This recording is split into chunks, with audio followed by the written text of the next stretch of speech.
his film. We had a great time at the Admiralty Lounge, didn't we, guys? Over here. And we're going to use that, it's right next door to the Mount Baker Theater where the film was last night, and that's for our closing night. We're calling it last night, let's see, no host, recap, nightcap, right? Yeah. Yeah. So it was great. We walked in, they had an Irish band playing, and some of us, some of us didn't. But anyway, I'm so glad you did come this morning because really the discussions that are going to occur today are going to be so good. I'm a little selfish about sometimes some of these, but they are always really fascinating, and you learn a lot. And I think even those of you who are already in the industry learn a lot, and just sharing ideas and stuff. That's kind of what we're all about, what we're trying to do. So we're starting a little bit late because we're having trouble finding a place, and parking is a challenge in Bellingham. Who thought? But yes, it is. So we've got two panels. The first one this morning is Collaborating for Change. I'm so excited to have these women participating in this because when I took a look at the resumes of some of the people who were here, I'm going, my God, we got to do something with these people. This is really, this is an opportunity. So I took the liberty of asking some of these folks to join us up here, and I can do the introductions really quick. So I'll start with Claudia, who is our champion program director, who works so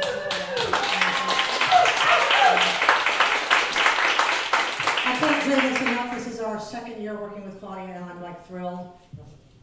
I am thrilled. I'm really happy to have her with us, and so we're very grateful for that. And then next to her is Maria Burton. Maria, as many of you know, is the producer of the short film Tapping Into Our History, Tapping Into Our Future, and wait for that. How about that? Anyway, but Maria and I have a connection from a few years back because she actually came to our rescue in 2020, I think it was it? I think so, right? When we had to quickly pivot and get online after the country shut down for COVID 3 weeks ahead of our festival. And so she did a panel discussion for us online, and with that, we were thrilled about that. So she is here. I'll let you tell your own affiliations. Is that okay? Because I'll forget everything. Next to Maria is Virginia Boker, who has been a champion of our festival. I think you've been up almost every single year, haven't you, from Seattle? I have, and I think I asked you if I could come this year. You didn't ask me. Yeah, but once I found out you could come. Virginia and I are buddies, and I will say that Virginia, you're not doing the festival this year, are you? Or are you, Post Valley? Next year. Next year, she does a short film festival in Seattle called Post Valley Film Festival. And sometimes we send some films to her, and sometimes she sends some films to us, and we're thrilled to have her here. And I'm going to tell you, can I tell them the real deal? Can I tell them? Yes, you can. Okay. I'd rather you say it than I. Yeah, I like that. So she kept telling me she's going to come to the Seattle Film Festival's opening night. And, I don't know, maybe. You're going to come? I could think, why is she asking me this? So she is this year's Seattle Mayor's recipient for the award for Mayor's Award for Achievement in Film, and that'll be presented at the end. It's very well deserved, and it's a very big deal. So I'm like, whoa, that's so cool. And next to her we have you just go by Sylvia Kincaid or Sylvia Kincaid? Sylvia Kincaid Kennard, who is here from New York. And I will let all of you, Sylvia is participating tomorrow as a writer in the script studio, and so you'll have to be sure to come back here for that. It's going to be really, really good. All right, I'll let it take away because we got time. Yeah, we got conversations to have. I'm so glad you guys are all here, and the whole idea of women helping one another in film. We were, looking back at the origins of women in film. It started in 1973. It was, at the time, it was the only organization. Now, of course, there are chapters everywhere. The TGA has a woman president, only the second in its history, which is terrible, but okay. And the Women's Steering Committee. Baby steps. Yes, baby steps. I'm president of the LA Film Critics Association, and we've had a few women.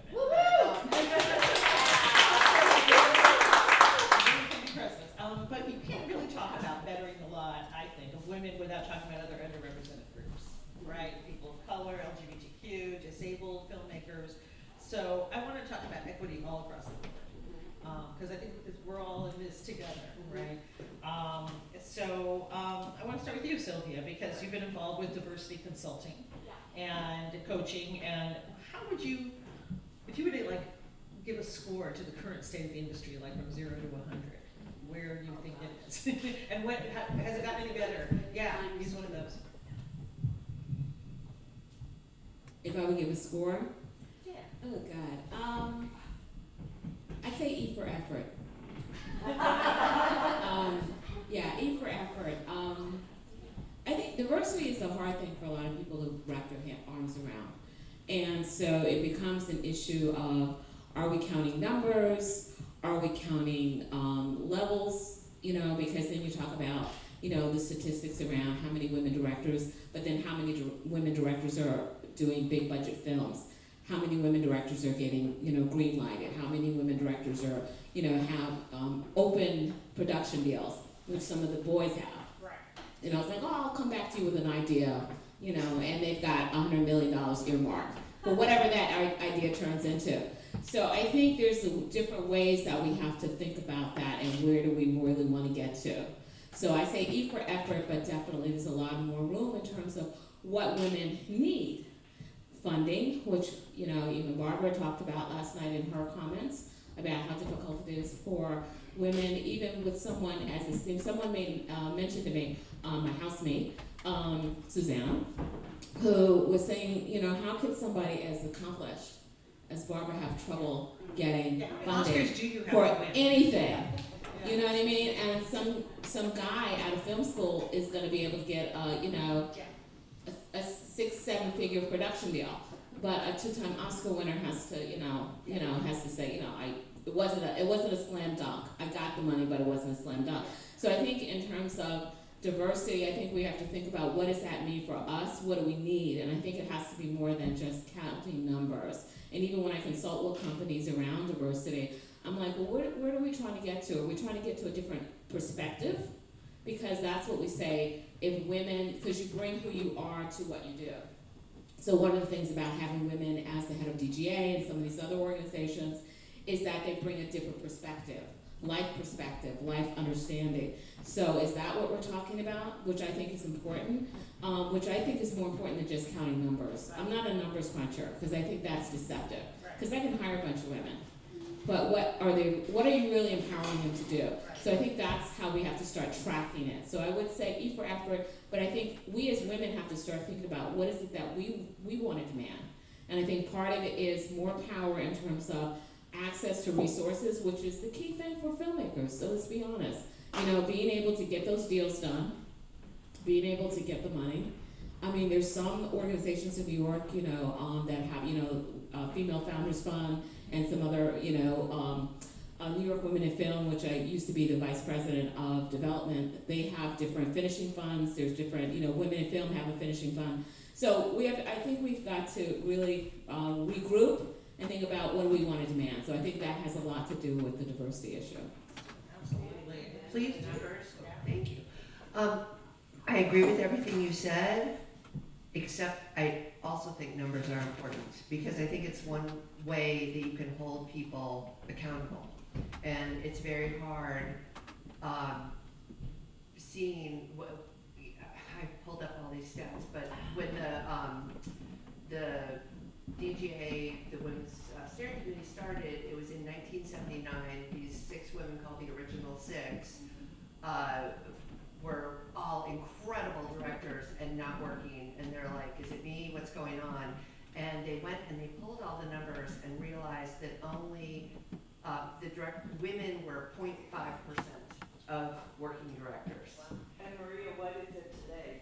It's not that much. It's not that much, but yes, exactly. But and the only way, and so people all talked about, oh, we must do better. And the only way things started to change was requiring essentially quotas, which you're not supposed to say quotas, but that's what it is. And it's goals, you know. Well, goals and timetables is the legal way to say things. But but it's so important, because and even still, as Babs is saying, the numbers are terrible. And I have them over the year, and it's interesting too, because DJ does statistics, Stacy Smith at Annenberg does statistics, down in, I mean, they're all San Diego, Martha Lawson, all these statistics that just show, and it really, the only things that are improving at all are in television, because they're able to say, okay, you have 22 episodes, you have to have a certain number that are directed by women and other, you know, other represented groups, which also is so important, because without all voices represented, like these stories that we tell are what both reflect our culture but shape our culture going forward. And so it's just crucial, and it's very interesting to see, like Ursula and I, when we used to be on panels 20 years ago, and it was like, Same thing, same discussion, yeah. yes, and nothing changes unless they're required, and that's why I think the numbers are. I think number four, and what I said is that I don't give them the highest priority. I think goals and targets, I think you have to think about what you want. So you have increased numbers, but you still don't have the power. And that was really my focal. Absolutely, Is that we have to think about where do we want to be? Because we've had female studio heads. It did not necessarily, just say it didn't necessarily translate into more women having projects greenlighted, because, you know, they shall remain nameless, you know, like Harry Potter. But, I mean, but you have female studio heads, you have to think women. I think it's about saying, like, we want to have, so, you know, you need to have more access to money, and having the equity funds who back fund a lot of this stuff, you know, being more sensitive, because you have women partners in a lot of these firms, and they're still not greenlighting women projects. So I think, you know, in terms of talking about where are you going to put your focal point, and for me, the focal point is money. Well, there's so many different points, focal Exactly. points, because I was thinking, you know, Stacy at Annenberg has said, in terms of diversity and what you see, like seeing yourself represented on screen, right? So, and whenever I teach a class on diversity, and I will ask the students, when was the first time you saw yourself on TV or in the movies? And if it's a white kid, of course I can't remember if it's a white boy. And if it's, you know, a person of color or whatever, they're like, I still haven't seen myself, or maybe, you know, it was one. So she had recommended to make 1 out of 5 people that you see on the screen, just randomly a person of color. And that seemed, okay, that is one kind of goal. But then we're talking about all the behind the scenes, and then not just at the top levels, but we also need all the crews and everything else. So it seems like it's just such a, it's a multi-pronged thing. Data does show that if women and people of color, all underrepresented groups are directing, it ripples through the group. Right. So Right. that's something that can help take care of that. You want to tell us a little bit about your work with the Directors Guild? I'm with Women in Film. Oh, Women in Film, right. So how has the focus there changed a little bit, or has it? I mean, is there? What you were talking about, I want to sort of explore the idea of somebody who does like a little independent film. It's a guy. He'll get a huge like Marvel movie. Exactly. That doesn't seem to happen to women. Yeah. Exactly. What is that about? I have to say though, in where I live, and so your first question is, I don't think the focus has changed at all for women in film. We've always been wanting to do the same thing, and with Seattle, our little tagline is connection, education, support. That's what we focus on, and it's connection is so important. You know, it's really who you know and who you can, you know, get to speak to. And when you were saying about funding, the other thing is access to talk to the people who have the money. And I wanted to ask you though, so for the women studio heads, you know, you don't have to say this, but why are they not pushing forward? Why are they not, you know, it's like that old, a rising tide raises all boats. Haven't they heard about that? Can you guys be sure to use the mic? Oh, We've got a oh, dance I'm studio sorry. up there that's stumping I'm sorry. around. Yeah. What is that? Well, do you think it's because? I agree on that. And then I want to say more about, I feel like sometimes we can't go blaming the very few women women who are in positions of power who don't do something because who knows? Survival. It could be their Yes, survival. Yes, exactly. But I'm then you not have blaming them. amazing people like, Ava DuVernay, who's like all the way, and she's with Oprah behind her, the Queen Sugar directors, just all women, and now they've all just burst into great careers, and so it's possible, but it's just, I always shy away from blaming the few women I in the wasn't power. blaming, No, no, I was asking the but- question. Okay. But what I wanted to say about our situation in Seattle is it's kind of an interesting bubble because we are kind of the center, the mecca of indie film, it seems. And the outstanding directors, the ones that have made a splash nationally and internationally, are women. Yes, they are. And I don't really know why that is. I don't know why we are different.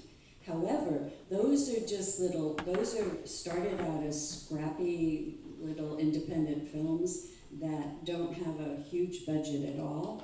And some of them have gotten support from our incentive, which just went from 3 million to 15 million. Wow. Yeah, I know. And that was a coup because we just see films going, why? Can you go to Georgia? I'm going to get more money, in Louisiana. So, or Canada. I mean, and that is how we had lost films all along. And, frankly, it's just also upsetting that people have to go elsewhere to have their career. And, they have people have a dream. And I'm going to point at my friend Babs over there. I mean, she was a script supervisor for God knows how long. Finally got a break. And directed Glee for about 2 seasons, But she had to go to LA to get there and do that and work her butt off till she was recognized, and now she is getting lots of series. But it's like for that kind of professional, being a real professional filmmaker,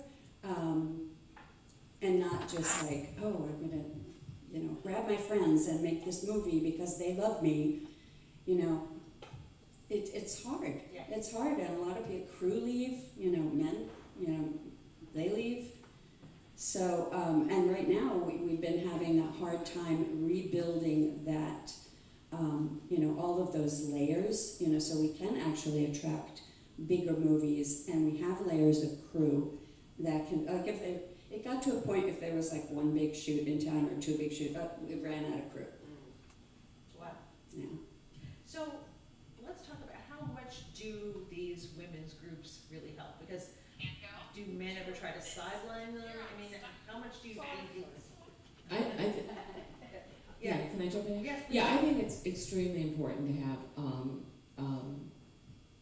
gender affirming groups. And New York Women in Film, what they did, which was different from my work with New York Production Alliance. The New York Production Alliance was an association which I was the executive director for a while. Was basically a trade association of all the IATSEs, the Teamsters, SAG, DGA, the studio heads, which are in New York are mostly real estate people, who have gotten into the studio game. The Steiner Studios, that's a big real estate family in New York, and all these other studios. They're basically real estate guys who realize, oh, there's money to be made in movies. So there's a different agenda there. But what I found with New York Women in Film is that it enabled an opportunity for women to really kind of cheer other women unabashedly. And I think there is a value in that. And I think moving Cascadia, there is a value in that to really say it's okay. So I think the issue about why don't more women who are in power be more champions, because that's not the game. And you don't get to be the head of a studio if you don't play the game. You're not a good game player. I mean, that's the reality. You don't get your movie made. You don't get your movies made if you don't know how to navigate through the system. Yeah. So on one level, it's a gender issue. On another level, it's an industry issue. Yeah. Because it's men, women, whoever, my dog squeaks, whoever, who's got to get through. You've got to know how to play that game. So I think there's a game aspect of it, but I think there's another aspect that we need to start thinking about changing the game and the rules of the game and how people are able to survive in the game, because like you were saying about your friend Bass, however she did it, she survived, but you've got to survive long enough to be successful. I mean, that's what it comes down to. If people who have the support system, people who are able to, have that inner grit to just, take up 1,000 rejections. That's whether you're male or female. But I think for women, we know we need more of a support system. We don't want to lose our minds, in pursuit of our goals. So I think that's what women's organization, it helps you not to lose your mind. Yeah. It gives you a place to go to say, how can I balance? To lose. I'm just saying. But how do I navigate this? Because I don't have a wife. You know what I mean? I don't have somebody. They always said, how do you become a successful woman? You need a wife, like the men have. You need somebody, whatever that looks like. A house husband or somebody. But you need that, whatever that is. And I think it's difficult for women to do, even though, people wish you well, they're not used to supporting women like that. People are just not used to, like, they'll support, a woman will marry a guy and put him off to med school and all this kind of stuff. People are just not used to doing that for women, We don't have an old girls, we did the new girls network or whatever. So I'm just saying that's the space that women's organization fills, can continue to fill. I raised money both for New York Women in Film. I was their development director. I helped get the tax credit in New York on film with the New York Production Alliance. So money, that's why I always come back to the money, because you can't do anything without the money. So I think that we in this collective can figure out ways that, whether it's more finishing, New York Women in Film has a finishing fund, they have other funds that are available for women. Thinking about Cascadia, how do we now maybe put that arm on with our sponsors of, a finishing film for short films or a scholarship or something. That's, to me, is the next level. We've got to think about how do we corral the money so that we can, even if we just give people starter money.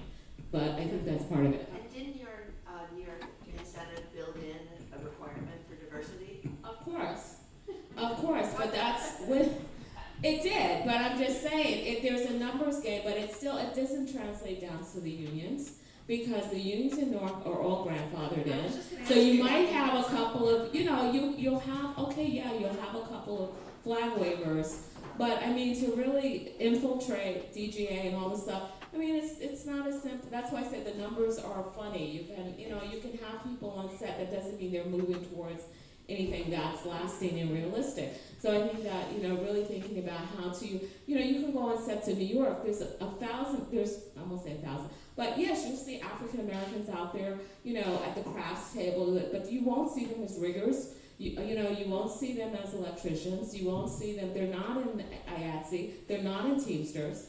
You know what I mean? They're on set. But when you're talking about making this as a career, they're not in those unions because they can't get grandfathered in. So I'm just, so that's why I'm like the numbers. So I'm like looking more at the power dynamics. So I'm not saying the numbers aren't important and the stats aren't. They are, because that's what you beat people over the head with to make them change. But that's how you raise your money.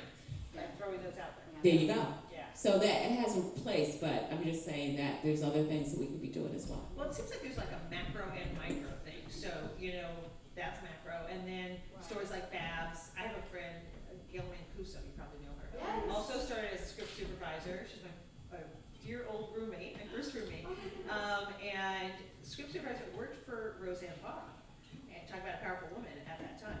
And Roseanne asked her, like, what do you want to do? She was like, I want to direct. She was okay, go direct. And so she's since gone on Emmys, worked on every, show there is, because that one woman gave her a shot. Because Roseanne was in a power position. And she's Exactly. willing to do it, and I think that's why these organizations are important, because we have to be willing, when we're in a position, to say, you go girl. Yeah, exactly. And somebody like Roseanne, but she doesn't give it, down. It's like, you go, you do it, as But opposed like to worry about. who make these Right. commitments, we need those people. And the fact that we can name them on the fingers of one hand is the problem, or a problem.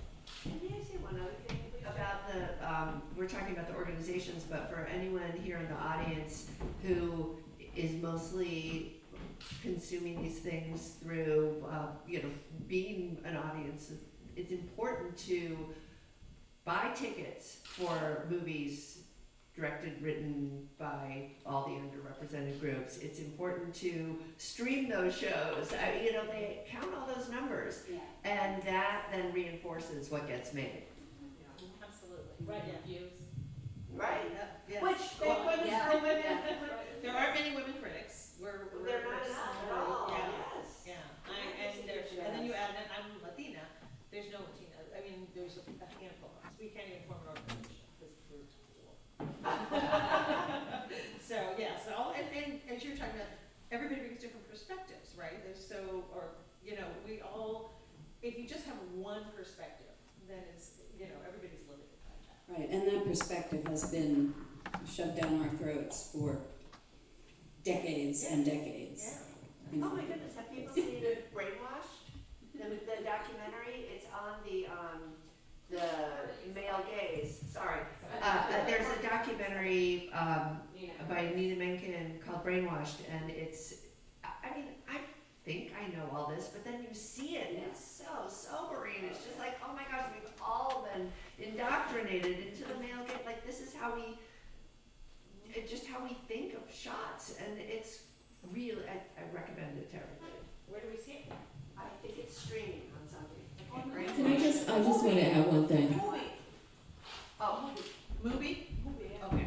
I just want to add one thing. The other importance of organizations such as Cascadia and all these other organizations that are represented is that we have to institutionalize the movement. So if you're going to say we're going to increase money for women, funding for women, there's got to be an arm that does that. Sometimes we can get together with our friends and do a fundraiser or do this, but it only lasts as long as people, we have to recognize our limitations as human beings. There's but so much you can do in a lifetime and in a day. So, that's why these kinds of organizations are so important, because, we can all pour in and our little bit makes a big bit. So we have to, so it's important to support these organizations because they can continue, we do our little bit, but we're like the little engine that could, somebody else has got to go up the rest of the mountain. And so we have to build institutions that have these values and continue to push these values forward and this agenda forward. Absolutely. So the writer's strike just started last week. Nobody knows that, right? So how do you think that's going to affect the fate of women in the industry? I see, when I see photos, there's women and men out there. Any thoughts about that?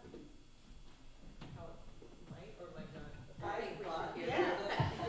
So anybody can get on IMDb and look at their show that they want to watch and see that show, which had 16 episodes last season, has 8.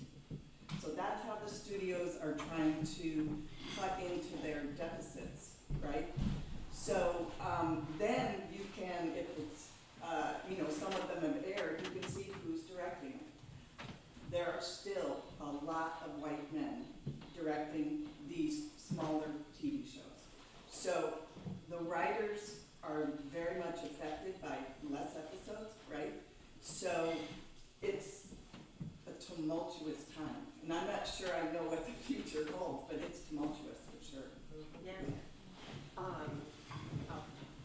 Anecdotally, I will say a lot of improvement has been made for underrepresented groups in directing in the last few years. With the Me Too movement, doors opened a bit for women in general, then with Black Lives Matter, it opened for people of color, and I feel that now with the strike, it gives an opportunity for those doors to shut, and the first people who will be affected are the people who just recently got in. And it's also interesting with, obviously I'm so active in the pushing for inclusion in directing, there is this feeling from white men that, we're not getting hired anymore. But again, the numbers that I relied on show, they were directing 95%. So now if they're directing 60%, they're feeling like, oh, I'm directing so little, but white men should only, if you're gonna be proportional, get 30%.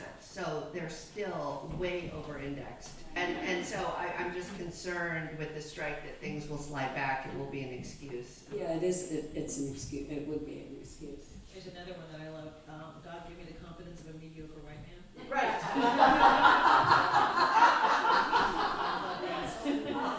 Well, and I think that's what RBG says, equality will be when mediocre women can be as successful. I think you're gonna be waiting a long time for that one. You may not be alive, maybe our children.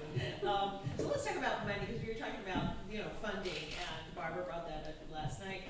How much harder do you think it is to get funding when you're a woman, or when the project is deemed like a woman's film, or something like that? I mean, does that, yes, you're right. I think you have to change, that's why that we have to be here and start changing that conversation. And that's where, if there's no place else where the numbers matter, it's where you can show ROI, what's the return on this film. And I think that the numbers in terms of appreciating diverse stories, diverse storylines, all of that. What's the audience for that? Who's out there for that? So I think that's where that really comes into play. I also think we've got to mobilize that as an issue. It's not mobilized enough because we think about this as, the guerrilla, I'm gonna do a what is that thing? Kickstarter, or I'm gonna ask, my Uncle Sam if he can possibly give me 10 grand out of his retirement funds or whatever, whatever we do to make these dreams happen. I think we've got to upscale that. And I think part of these organizations allow you to do that because you can go to, in New York they have what they call a Women's Partners Group, which is women partners in law firms, women partners at some of the equity funds. And so there's an initiative to try to bring those groups into the fold in terms of their investment, because all these investments are done through committee.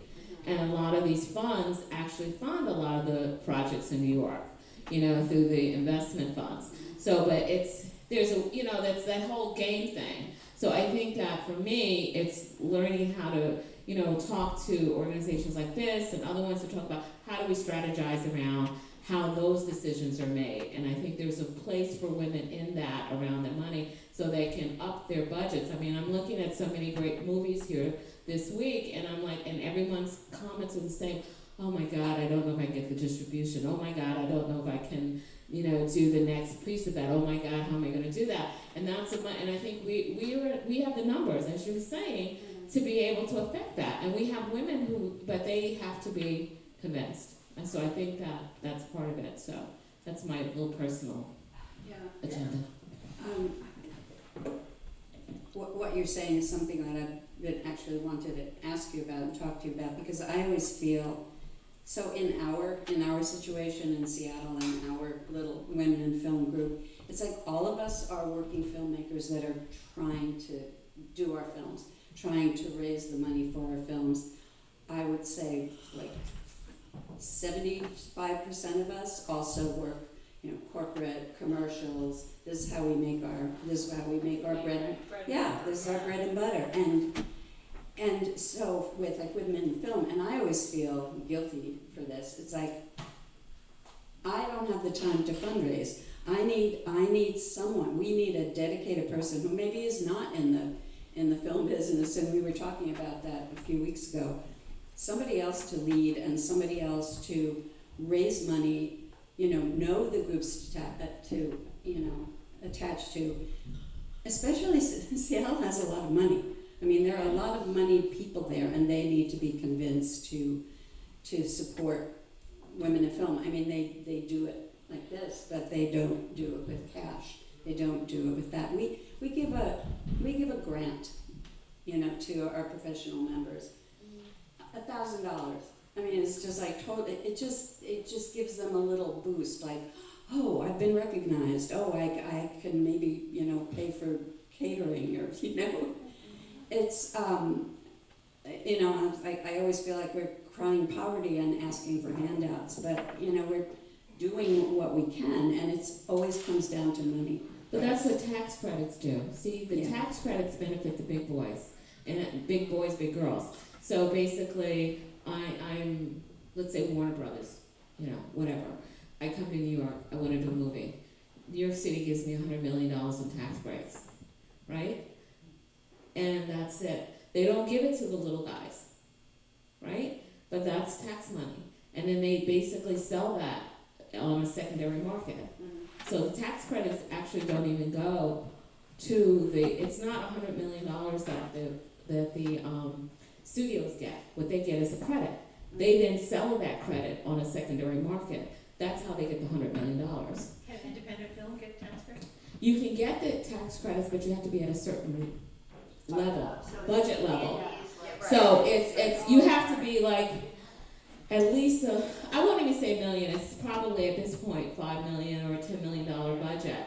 So which puts a lot of people out. So I'm just saying that there's places where that money already exists, but it's not being. So what an organization like this can do, or other organizations in Seattle, is to make pressure on the whatever to say, hey, we need to lower the threshold so that more independent women can get, that money. But that's how those tax credits work. They don't get the money. They sell that on a secondary market. That's what I was saying about in terms of how these systems work to continue to support, that thing. And we have to think about how do we change that game. So I think one of it is in Seattle. I don't know the tax credit thing is, but that might be a place to start to lower the threshold for production budgets. Because if you lower the threshold for production budgets, then other independent women can get that money, and there's a market for that. So there's money there.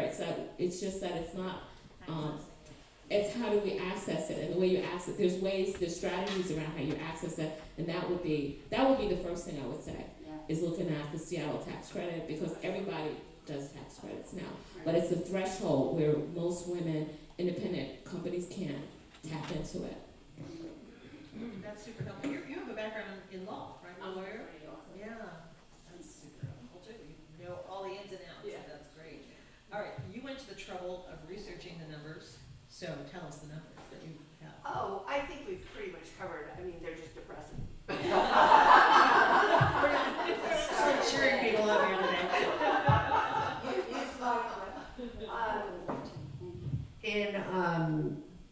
In TV, it has improved. As I said, in 1979, when the original 6 first looked this up, all directing jobs, women were only 0.5%. So in television, because of programs that are being mandated by lots of pressure of organizations, but actually the Directors Guild did negotiate certain requirements of studios. It was up to 14% in 2013, and now the most recent is 38%. So that's a big jump, obviously. But it's not solved, and it backslides. It's stalled and it's slid back, and so I feel like people need to keep the pressure on. But that's just television, because they can track it more easily than features, and features is still 15%. If that, it again depends. Like there's so many ways you can slice and dice these things, and some are and some are even say as low as 5%. So it's very, because it depends on the budget range of the film. I also hate sometimes these studies say a certain percentage of the top grossing movies, and I always think that makes someone who's not digging into it think, oh, so women aren't directing movies that draw an audience, instead of, no, it's the reverse. They're not getting the studio support. They're not getting the marketing budget behind it. So and even these tax credits that we're talking about for the lower budget, I think often underrepresented groups get ghettoized into lower budget films, because it's the only kind of thing that you can just push forward through sheer will. Why women are much more successful in documentaries, because you can pick up a camera and just start shooting and keep going and raise little pieces of money as you go.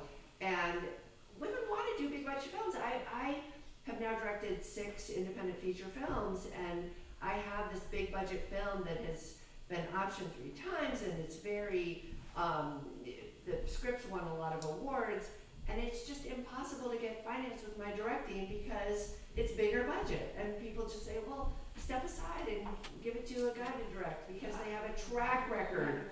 A track record. I have a track record, but I can't get the bigger budget track record as opposed to, you know, like you're saying, the guys who have zero credit and get handed a $200 million. Right. Yes, yes. And I bet you had a better ROI than this. Exactly. Yeah, and that is, it Yes. doesn't matter, and that's what always amazes me. I know there was some big movie that had, tremendous return. Oh, you got I got one. Tremendous, I don't even know, I don't remember what movie it is, but directed by a woman, had tremendous return on investment, and she couldn't get her next movie funded. I mean, that, Or they say it's all about the money, and then like Catherine Hardwicke has a huge hit with Twilight and can't get the second one. And, oh, well, maybe she's That's difficult. why we need our own funds. And, no, exactly. And then, but then if you say, oh, someone's difficult, but all these difficult men get to keep working. Oh, and yeah. it's just, James Cameron, hello. exactly. No matter what it is, there's like some reason that Yeah. is a double. Barbara wants to say. Yeah, what about Catherine Bigelow and Yeah. Sarah Polley? Yeah. That's all. Sarah Polley doesn't did even not get get nominated. Yeah. It's That drove me infuriating. crazy. Yeah. Yes. Well, and she had a really funny story where she was coming back and forth between Toronto and here, and she was saying how, she would say to people, they'd say, "What's the purpose of your business?" The TSA people or whatever, and she'd say, "Here for a movie that I'm, promoting, it's Oscar nominated." Or they would ask, "Oh, what's the movie?" And every time she said women talking, they go, "Oh, I got enough of that," that kind of thing. Oh. They'd have that reaction. Wow. And finally, she had it. The very last person, the most recent trip, she said, "So would you go to a movie that was called 12 Angry Men?" And he said, "Yes." She said, "I want you just to sit with that." But people didn't see that movie because it was called Women Talking. If it had been called something else, who knows? But I made me wonder how, and this is not necessarily directly related, but how the Me Too movement, Time's Up, how that affected things, because anecdotally I heard men go, "Oh, I'm scared now to deal with women, I might be misconstrued." Do you think that put things back at all, or do you think that's just not a factor? No, that definitely happened, but actually it did open doors because people were like, uh-oh, we have, but only for a very, very narrow window. And as I say, things are sliding back. I wish Sarah Polley had played the game and not called it that. Yes. Yeah, that was the name of the book, as I recall, Miriam Jones' book, yeah. Could have But- been changed. Yeah, no, it's true. No, That and would I be- think- why does she have to play that game? Right, and, well, exactly, but maybe we do to move forward even more. Me too. So it's not just women who are playing the game, they play their own game. But I think that's why I'm saying that we've got to think about how do you shift the paradigm a little bit to allow, and that's what's happening in terms of, I agree with you, the Me Too movement, even though people were crazy about it, it did make people a little bit more sensitive about their behavior and their attitude. So there was good, but it's like a double-edged sword. But I think that the more we have this conversation and think about, I think self-empowerment is always the thing. And so I that's why I keep going back to, we've got to think about how do we change the dynamic and not just be reliant on other people's attitudes to change. I think we have to change some of our attitudes about, do I need to make you change or can I change myself? And can I think about how to empower my sisters so they can follow their dreams? And so I want to think about that. How do we take all of this energy but turn it into something tangible and sustainable? Well, speaking of empowering your sisters, I want to ask you a little bit about mentorship, if you want to say something before that. I was actually going to say about empowering your sisters, I do feel there has been a real change in women supporting each other in the last decade. I grew up with four sisters. There are five of us. If people let us know, we have a company called Five Sisters Productions. And we had a saying in our family, clap loudly for your sister next time she'll be in your audience. That came from when Ursula and Jennifer were little and had auditioned for something and one of them got it, the other one didn't. And so, but it was really, we were taught that. And so I was co-chair of Alliance of Women Directors for 6 years, and I just was like, I kept telling people that we all have to support each other, and the whole rising tide floats all boats. Like if everyone's fighting each other, then the people in power, their work is done because we're keeping each other back. But we have to all force those doors open together, and so it's so important. Yeah. You know, and the other thing is, it's that piece of the pie thing is that there's so little to go around for women that there is that competition, and Yes. we do have a tendency to be harder on each other, which really upsets me because I see that a lot. That's probably more the brainwashing too. It could be. It could be. See, I feel that's changed. It is changing. It is changing. If we make more spots, it'll help everybody. Yeah, absolutely. And I had a situation with a younger woman who was, said, you paved the way. You're supposed to help us. And I was like, I did help you. yeah. And then I was like, I am kind of proud of your entitlement. It's like you're like this boy talking. Did you tell you're still working? Yeah, exactly. I just wanted to say something about Maria's story because I am one of her biggest fans. I've helped her numerous times to get directing opportunities on television. The woman has directed 6 features, has all these meetings, and cannot get an episode of television. And it just sucks. So I've written letters of recommendation, I've talked to producers, I've tried to do everything. And I have a good career and I can't get her a job, the system is broken. That's a really good point. Women can also. She said it all. She said, do I want to say something to that? Thank you.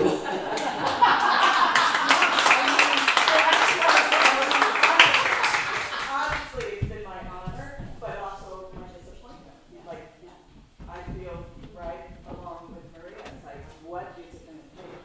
Yeah, I have had friends in the same position who've recommended me to agents who will not meet. Yeah. And you can't get work And I without can't an get work without agent. an agent. Yes. We could go on Yes, for we another could. hour. Next time, That's we'll always spend a- 2 hours on this conversation. But I think we have to wrap it up so we can go to the next discussion. But let's just let it be the beginning of the conversation, I think, for the rest of the weekend here. This is kind of what we're talking about. I mean, we're trying to help in our small way. As you say, I mean, it's a whole ladder of things. And building institution was really important. Anyway, let's please thank everyone.